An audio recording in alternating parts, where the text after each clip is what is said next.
Assalamualaikum warahmatullahi wabarakatuh.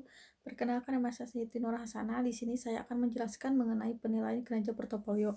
Nah, di sini ada konsep investasi.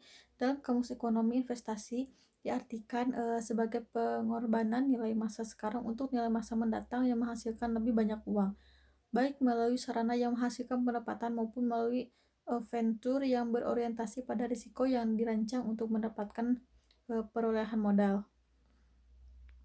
Ada tiga konsep utama investasi. Yang pertama, bunga majemuk. Yang kedua, alokasi aset. Dan yang ketiga itu pilih alokasi yang tepat.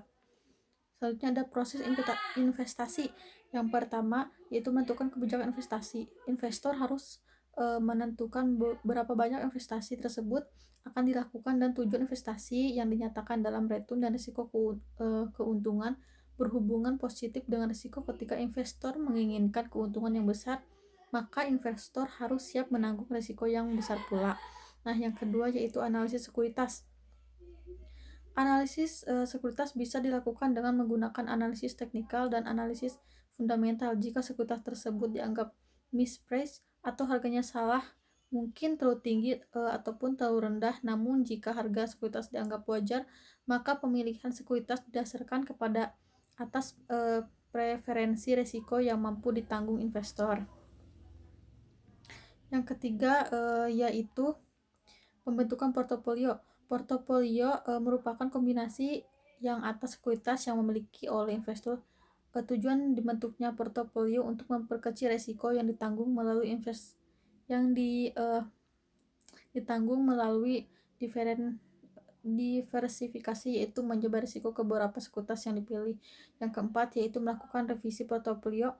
Tahap ini merupakan pengulangan terhadap 3 tahap sebelumnya. Pengulangan ini bertujuan untuk melakukan perubahan portofolio apabila portofolio sudah tidak lagi optimal atau sudah tidak sesuai dengan preferensi risiko investasi. Revisi ini bertujuan untuk meninjau kembali apabila portofolio sudah tidak sesuai dengan preferensi risiko investasi atau preferensi risiko investor.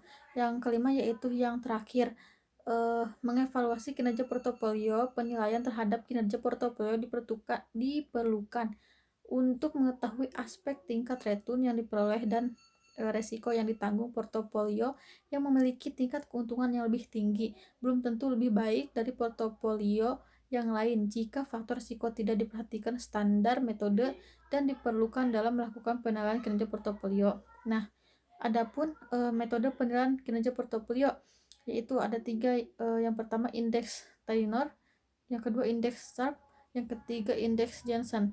Nah, mungkin hanya itu yang dapat saya sampaikan. Kurang lebihnya mohon dimaafkan.